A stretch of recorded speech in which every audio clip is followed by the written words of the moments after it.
नमस्कार दोस्तों, अजय मैथ सीकर में आपका हार्दिक स्वागत है। आज के लिए आपके लिए एक गुड न्यूज है, वो है भाई वन रक्षक व वनपाल की वैकेंसी से संबंधित भाई एक वैकेंसी आई है आपके सामने, वन रक्षक व वनपाल, जिसे बोलते हैं अपन फॉरेस्ट गार्ड। ठीक है भाई, अब फॉरेस्ट गार्ड में वैकेंसी आई है तो ये वैकेंसी किस किस की है, महिला व पुरुष दोनों की है। अब ध्यान में रखिए भाई, महिला व पुरुष दोनों की है। तो वनपाल की कितनी वैकेंसी आई है, तो वनपाल की कितनी वैकेंसी आई है भाई, 87 वैकेंसी आई है। कितनी वैकेंसी आई है भाई, 87। और वन रक्षक की कितनी वैकेंसी आई है, 1041 वैकेंसी आई है। अब कोई बोले भाई ओबीसी की कमाई है, एससी की कमाई है, एसटी की कमाई है, मैं अभी बता दूंगा भाई ओबीसी की कितनी पोस्ट है, एससी की कितनी है, किसकी कितनी है, सारी बता दूंगा। ठीक है भाई, खूब पोस्ट आई है, कोई दिक्कत नहीं है भाई। ठीक है, अब देखिए इसके लिए वनपाल के लिए योग्यता क्या होगी, वनपाल के लिए योग्यता होगी 12वीं पास। क्या होगी भाई, 12वीं पास। और हिंदी के कार्य का ज्ञान होना चाहिए और राजस्थानी भाषा का थोड़ा ज्ञान होना चाहिए। ये तो वनपाल के लिए योग्यता होगी। अब ध्यान में रखें, वन रक्षक के लिए क्या होगी, योग्यता होगी वो 10वीं पास होना चाहिए, या तो 10वीं पास होना चाहिए या 10वीं समकक्ष भी हो, वो भी चलेगा इसमें। और हिंदी का कार्य का क्या होना चाहिए भाई, ज्ञान होना चाहिए, राजस्थानी का थोड़ा बहुत पता होना चाहिए। अब बात करें भाई पुरुष, पुरुष के लिए ऊंचाई कितनी होगी। देखो सबसे बड़ी बात यह है कि इस वैकेंसी में और में हाइट ऊंचाई लेते हैं 170 सेमी। ठीक है भाई, कोई भी सेना में देख लेना 170 सेमी लेते हैं। ठीक है, 170 सेमी। अब यहां कितने ले रखी है भाई, 163। सबसे बड़ा ऑफर ये है, जिसके हाइट कम भी है वो भी चलेगा भाई। और महिला की कितनी दे रखी है, 150 सेमी, ये ऊंचाई दे रखी है। अब सीना दे के पुरुष के लिए 84 दे रखा है। सीना कितना दे रखा है भाई, 84। और जब भी आप इसका एग्जाम क्वालिफाई कर लेंगे तो आपसे सेटअप निकालेंगे। सेटअप कितने निकलवाएंगे भाई, 1 मिनट में 25 सेटअप निकलवाएंगे। ठीक है भाई, और एक थ्रो आएगा, मतलब एक फेंकने का आएगा, जैसे गेंद की जैसे आएगा, उससे लड़के से 55 मीटर पगवाएंगे। कितना फेंकना पड़ेगा भाई, 55 मीटर। अब यहां पे बात करें महिला के लिए क्या होगा, तो महिला के लिए मैंने ऊंचाई तो बताई दी। अब ध्यान में रखिए कि खड़ी लंबी कूद उसे 1.35 मीटर करना पड़ेगा, खड़ी लंबी कूद।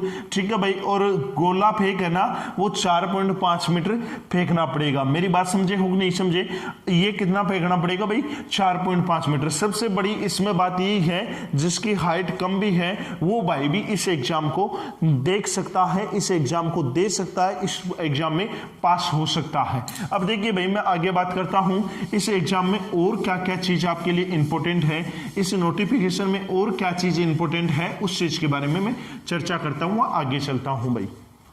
अब देखिए भाई, आयु की बात करें, आयु की बात करें, किसकी बात करें भाई, आयु की। तो यहां आयु की गणना होगी 1 जनवरी 2021 से। 1 जनवरी 2021 से किसकी गणना होगी भाई, आयु की गणना होगी। 1 जनवरी 2021 से आयु की गणना होगी। और आयु क्या होगी भाई, 18 वर्ष से लेके 40 वर्ष, 18 वर्ष से लेके 40 वर्ष तक बंदा इसका फॉर्म अप्लाई कर सकता है। दूसरी बात, कुछ बंदे ये बोल रहे हैं कि यार पोस्ट कम आई है, तो मैं मेरे भाई अभी बता देता हूं आपको कि ओबीसी की कितनी पोस्ट है, जनरल की कितनी पोस्ट है। तो ध्यान में रखिए, जनरल की पोस्ट है वो 401 है। जनरल की पोस्ट है वो 401 है। किसकी है भाई, जनरल की पोस्ट है। और ईडब्ल्यूएस की 89 है। ईडब्ल्यूएस की कितनी है भाई, 89 है, 89 है। ओबीसी की कितनी है भाई, ओबीसी की पोस्ट कितनी है, 66 पोस्ट है। ठीक है भाई, ओबीसी की पोस्ट के कितनी है भाई, 66 पोस्ट है।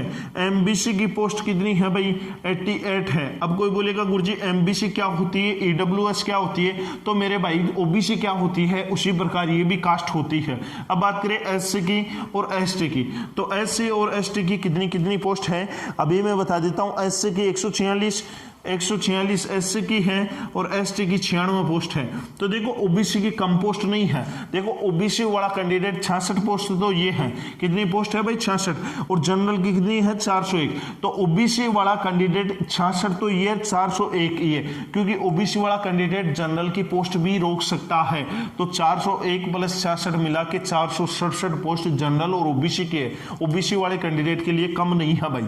अब ध्यान में रखें, इसके बारे में पूरी चर्चा चर्चा, इसके बारे में पूरी चर्चा आपको किस पे मिलेगी भाई, किस पे मिलेगी?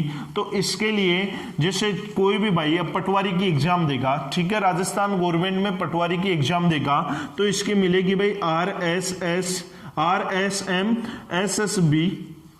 SSB राजस्थान, ठीक है भाई, RAJASTHAN राजस्थान गवर्नमेंट, इन पे इसकी पूर्णतया सूचना मिलेगी। अब ध्यान में रखें, इसके पाठ्यक्रम के बारे में चर्चा करें तो ध्यान में रखें, पाठ्यक्रम अभी इसके बारे में कुछ भी नहीं डाला। पहले पाठ्यक्रम क्या क्या था? पहले पाठ्यक्रम था भाई राजस्थान जीके, ठीक है भाई, राजस्थान जीके आता था, और क्या आता था भाई, कंप्यूटर के क्वेश्चन भी आ जाते थे।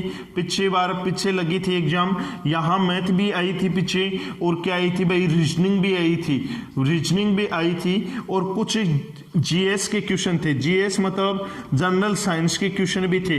तो पीछे तो ये पाठ्यक्रम था, और अभी ये पाठ्यक्रम, अभी ये बोला है कि पाठ्यक्रम आ सकता है, अभी पाठ्यक्रम इसका दूसरा क्या चेंज होके आए, क्या चेंज नहीं होके आए, तो वो एक पाठ्यक्रम और आएगा भाई।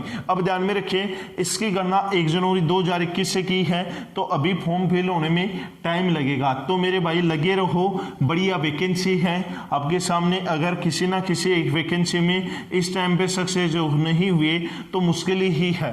देखो बढ़िया वैकेंसी है, कोई दिक्कत नहीं है, और कोई दिक्कत आएगी भी नहीं भाई, ठीक है भाई। दोस्तों ये मैंने जो चीज बतानी थी वो मैंने आपको बता दी है। सिलेबस अभी आएगा, फॉर्म कुछ टाइम में फिल होना स्टार्ट हो जाएंगे। तो आज तो हम इस भर्ती के बारे में सूचना देने के लिए आपके समकक्ष आए हैं, ठीक है दोस्तों। आज के लिए इतनी बात करते हैं अपन। डेली अपनी 7 बजे मैथ की क्लास होती है, 7:45 रीजनिंग की क्लास होती है, ठीक है भाई।